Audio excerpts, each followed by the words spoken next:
Il y a 2 ans, nous vous avions fait découvrir la cave de Marie. La cave de Marie, c'est une cave où on vend du vin. Et l'histoire était intéressante parce que Marie, elle était mandataire judiciaire. 2 ans après la Covid et en pleine crise énergétique, on va voir ce que devient la cave de Marie. Marie, ça fait plaisir de vous revoir. On est venu ici il y a plus de 2 ans. À l'époque, vous ouvriez cette boutique suite à une réorientation professionnelle. Exactement, donc j'étais mandataire judiciaire et le projet avait été pensé début d'année 2020 et j'ai pu ouvrir les portes de cette cave le 28 novembre 2020.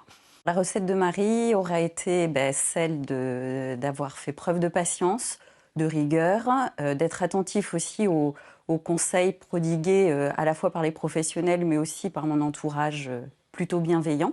Et aussi le retour de la clientèle, y être attentif, savoir se remettre en question et toujours avoir une veille de formation, toujours se tenir informé de comment évolue le secteur autour du vin. Et puis j'ai eu la possibilité d'être partie me perfectionner davantage sur l'approche du vin. Peut-être aussi ce que je peux ajouter, c'est que j'ai développé aussi davantage les soirées dégustation qui aujourd'hui fonctionnent très bien et m'apportent aussi une visibilité, une crédibilité du secteur. Si on devait faire un bilan avec ce qui a été positif et ce qui a été négatif, qu'est-ce qu'on mettrait dans chaque colonne? Ce qui a été positif, par exemple. Ce qui est positif, c'est le développement de ces soirées qui m'apporte à la fois une crédibilité au niveau du secteur du vin, mais aussi une fidélisation de la clientèle, à la fois sur Couzex, mais aussi une visibilité extérieure sur d'autres communes. Et par ailleurs, qu'est-ce qui aura été plutôt difficile ou que vous auriez aimé faire autrement? Ce qui aura été difficile, c'est de devoir s'adapter aux différentes crise connue à la fois la Covid, mais aussi la crise énergétique.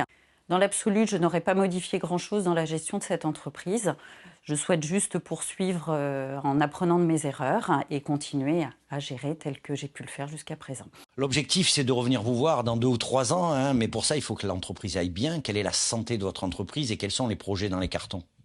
L'entreprise va plutôt bien aujourd'hui. Elle a connu une belle évolution sur ces 2 années. J'attaque ma 3e année plutôt sereine, après avoir connu une belle augmentation avec une affluence progressive de la clientèle.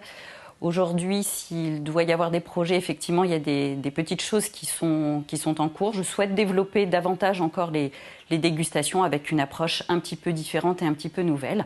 Mais pour le moment, j'en suis au stade de la réflexion de ces nouveaux projets en cours. Marie, je souhaite organiser une soirée avec quelques amis qui ont l'habitude de boire modérément. Je voudrais leur proposer quelque chose d'assez jeune, d'assez festif, d'assez local. Qu'est-ce que vous pourriez me proposer ? Alors, je pourrais vous orienter vers un produit qui vient juste de rentrer en cave et qui est vraiment local. Donc, le rhum Tiare, pensé par Philippe, qui a voulu élaborer ces rhums qui visuellement sont plutôt très agréables, mais en termes de goût également, et qui l'a pensé comme un très bon plat. Eh bien voilà, si vous aussi vous voulez goûter au rhum et également à tout le vin qu'il y a ici, eh bien je vous conseille de venir voir Marie et en plus, le conseil est gratuit.